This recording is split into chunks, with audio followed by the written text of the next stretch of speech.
But listen, there's a new, first of all, there's a new shooter from Indiana. I'm the third best shooter in the state of Indiana now. Okay. It goes Caitlin, Tyrese, and now myself. We'll have to get Tyrese's opinion on that. I'm not sure Tyrese would agree. Right here, she's taking over for me right now, so thank you. Well, honestly, I don't think it's just a big moment for the WNBA. I think all of women's sports, I think this is one of the biggest moments we've ever had. So, I feel very confident that we're going to get something done, and that's because we're in this moment because of the product we put on the floor, so we need to be... Gotta stop you. Y'all not at this moment because of the product on the floor. Y'all at this moment because of you, girl. Y'all at this moment because of you, not because of all of them. No, I get it. You be trying to be nice. You can stop being nice with these girls. If you want to understand the moment the entire sports media landscape finally shifted, you had to be watching on one specific night. It wasn't during a championship game.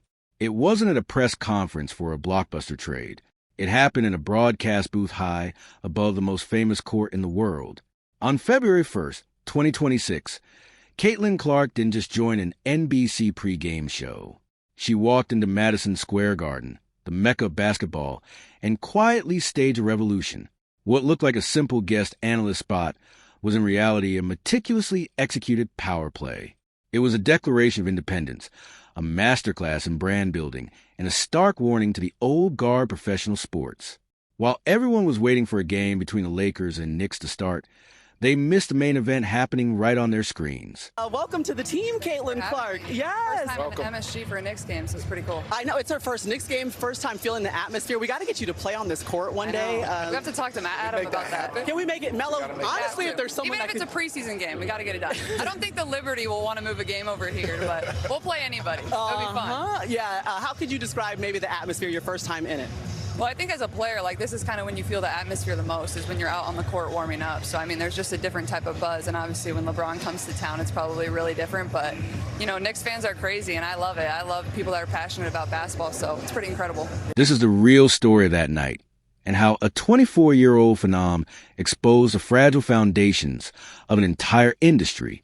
From the moment she sat down, the energy was different. Flanked by Hall of Famers like Carmelo Anthony and Tracy McGrady, there was no timid rookie, no wide-eyed newcomer grateful for the invitation. Caitlin Clark carried herself with the calm, assured presence of someone who owned the room. Her analysis was sharp, focused on spacing and player movement, speaking the language of the game with an instinctive fluency that commanded respect from legends decades or senior.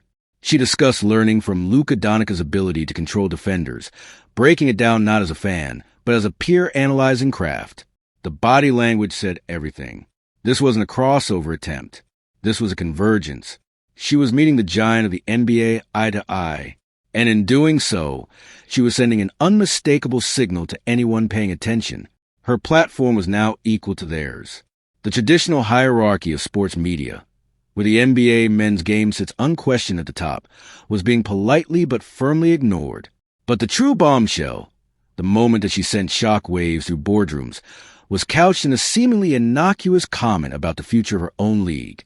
When the conversation turned to the WNBA's pivotal collective bargaining agreement negotiations, Clark looked into the camera and stated, "We are in this moment because of the product we put on the floor." Let's sit with that for a second. The product in the sanitized corporate speak of modern sports. That word gets thrown around constantly, but from her mouth in that context, it was a loaded statement. She was defining the term. The product isn't just the league's branding or marketing strategy. The product, in her cleared assessment, is the performance. It's the breathtaking 40-foot shots, the audacious passes, the sheer undeniable talent that fills arenas and shatters viewership records. It was a subtle but devastatingly music-effective point. There we go. Feeling it. She knew it right away. Oh. This could be a quick NBC. Wow. The warm-up was mine, the win. Uh-oh. All right. I'll be next last game. All right, straight in.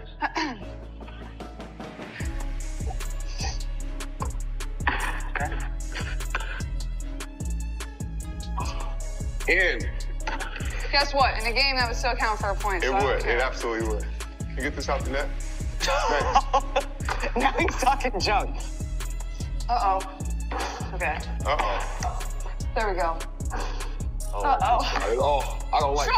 Yep. He's nervous. Game. You like to double down? Okay. All right. Okay. One leg. Massive TV deals, the sold-out road games, the national fascination. They aren't happening for the league. They are happening because of players like her. In one sentence, she reframed the entire CBA discussion from a plea for investment into a statement of undeniable value. She wasn't asking for a seat at the table. She was reminding everyone who brought the meal. This was more than just a soundbite. It was a strategic intervention in a decadal-long struggle. For years, the narrative around women's sports, often pushed by the league themselves, centered on patience, gradual growth, and asking fans and networks for support. Rival players can't diminish it. It is economic and cultural leverage earned the old-fashioned way by being so spectacular at what you do that the world has no choice but to come to you. She's playing chess while others are still figuring out checkers, building a career that is league-adjacent, not lead music dependent. This model of league-adjacent stardom is a future of athlete empowerment, and Clark is writing the playbook in real time.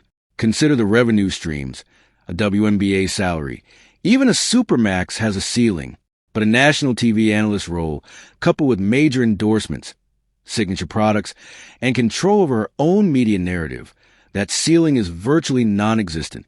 It created a financial and influential safety net that is independent lead decisions, coaching choices, or even on-court slumps.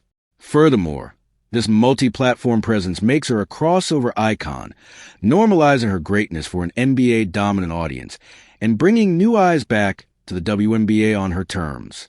She's not waiting for the league to make her famous. She's using a bigger microphone to amplify the league itself. But from a position of external strength, this strategy neutralizes internal jealousy or welcome to the league hazing, because her success metrics are no longer confined to the WNBA's ecosystem. Her competition isn't just other players. It's other major sports personalities across the entire media landscape. By choosing to compete there, she elevates the conversation around her and forces the entire sports world to adjust to her timeline. And what makes this whole maneuver so resonant, so powerful with fans, is its authenticity. This isn't a calculated persona. When she gushed about the atmosphere at Madison Square Garden, saying, "Knicks fans are crazy and I love it. I love people that are passionate about basketball," you felt it was genuine.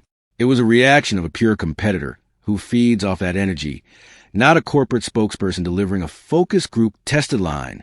This raw, unfiltered connection to the joy of the sport stands in stark contrast to a growing fatigue fans feel elsewhere. For years, audiences have been lectured, marketed to, and politicized by sports figures. They've been told what to think and how to feel, often by millionaires disconnected from the everyday experience of the people who buy the tickets. Clark's appeal is a throwback. It's about the magic of the game itself. It's the reason her casual game of HSC with Jamal Crawford, where she laughed and drained logo shots, felt more compelling than half the actual games that season. Music. She represents a return to that core, electrifying principle, elite joyful competition. This authenticity is her ultimate shield and her most effective marketing tool. In an age of perfectly curated social media feeds and robotic post-game interviews, Clark's willingness to show unvarnished emotion, the competitive scowl, the jubilant celebration, the geeky love for basketball history, feels like a revelation. Fans, especially younger audiences, have a near-instant ability to detect what's real and what's manufactured. Clark passes that test effortlessly. Her passion isn't a branded hashtag. It's in her body language when she discusses a player's footwork. Her relatability isn't forced through awkward viral challenges. It's in her awe at being in Madison Square Garden, a feeling any basketball fan can instantly understand. Music. This builds a bond of trust with the audience that is incredibly durable. It means when she endorses a product or makes a statement about the game, people believe she actually means it.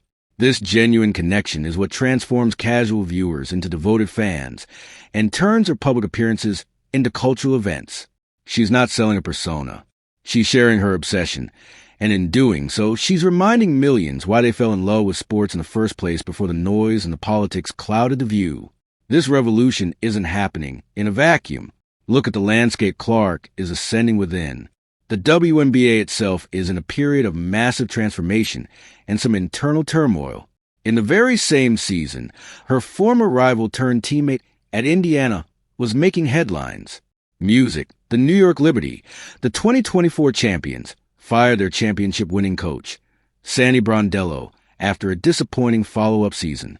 In her place, they hired Chris DeMarco, a longtime assistant from the NBA's Golden State Warriors, who openly admitted he was scrambling to learn the history of the WNBA, having music, ordered every book on the Liberty he could find. Meanwhile, other teams like the Seattle Storm and Dallas Wings were also making coaching changes, creating a league-wide sense of churn and recalibration. This is the environment, a league grappling with its identity, its business model, and its future, while simultaneously experiencing unprecedented growth driven by a few transcendent stars. Clark's move to secure her own platform excellently looks less like an option and more like a necessary act of sovereignty in a fluctuating ecosystem. This backdrop of instability makes her external power base even more critical. The league is at a crossroads pulled between its historic identity and the breakneck commercial pressures of its new popularity. Franchise values are skyrocketing, yet roster building and operational rules are struggling to keep pace. The hiring of NBA-affiliated coaches like DeMarco send a mixed signal. Is an infusion of high expertise, or does it risk homogenizing the league's unique culture? For a player of Clark's magnitude, this uncertainty is a professional risk. Placing all her eggs in the WNBA's basket means her legacy and livelihood are tied to decisions made by owners and a commissioner navigating uncharted territory. Therefore, building a fortress brand with NBC and other partners isn't just ambitious. It's a brilliant risk mitigation strategy. It ensures that her impact on the game and her financial success are not wholly dependent on the league's growing pains, internal politics, or competitive balance decisions. She is in effect future-proofing her career by anchoring in the broader, more stable foundation of global sports media while still being a rising tide that lifts the WNBA's entire fleet. Her path offers a template for other stars. You could be the league's biggest advocate without being captive. So, what does all this tell us?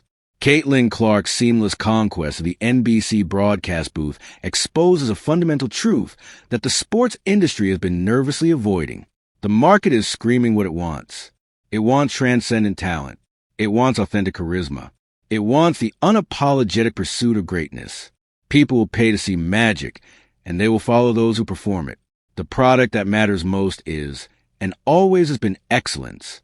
All the ancillary debates, the political posturing, the corporate music messaging, they are noise. When you have a star who can cut through that noise by simply being spectacular, the entire power dynamic changes. Clark has demonstrated that the greatest leverage an athlete is being so undeniably good that you become bigger than the structures meant to contain you. You don't have to fight the system from within when you can simply build a bigger, more attractive platform right next to it. The final verdict is clear. The night of February 1st wasn't just a successful broadcasting debut. Music. It was the unveiling of a new blueprint. A blueprint for how a modern athlete can take absolute control of their career, their brand, and their message. It showed that the future of sports media isn't just about athletes getting commentary roles. It's about them becoming the central architect of the narrative. The old model is crumbling, built on outdated hierarchies and top-down control. Music. The new model is being written by those who, like Clark, understand that in today's world, your voice is your most valuable asset. And the best way to amplify it is from a position of undeniable market-proven strength. The torch isn't just being passed, it's being seized. The question for everyone else in sports, leagues, networks, and fellow athletes is no longer they will adapt to this new reality, but how quickly they can catch up before they're left watching from the sidelines. This blueprint fundamentally rewrites the rules of engagement for leagues. It means the era of simply dictating terms to talent is over. The most valuable players will now be partners, requiring collaboration rather than mere compliance. Their brands are synergistic with the league's success, but are no longer wholly dependent on it. For traditional media networks, It signals a shift from anointing expert voices to recognizing and platforming authentic ones that already command massive devoted audiences. Music. The most powerful analysis will come from those who are still living the reality of the game, who can articulate its nuances, not from a distant memory, but from current first-hand experience. And for fellow athletes, Clark's path is an invitation and a music challenge. It proves that building a legacy is no longer confined to championships and stats. As monumental as those are, it's about directly owning your story, cultivating a genuine connection with the global audience, and constructing a multifaceted empire that stands on the twin pillars of exceptional performance and entrepreneurial vision. The playing field is now just a launch pad. What do you think this means for the future of basketball? Does this player empower model create a healthier, more sustainable ecosystem for sports? Or does it risk fracturing the focus of the games themselves? Let me know your take in the comments, music below. If you want more unfiltered breakdowns of the power shifts changing sports, make sure to hit that like button. It really helps the channel. Don't forget to subscribe and turn on notifications so you don't miss our next deep dive. We're just getting started. Thanks for watching.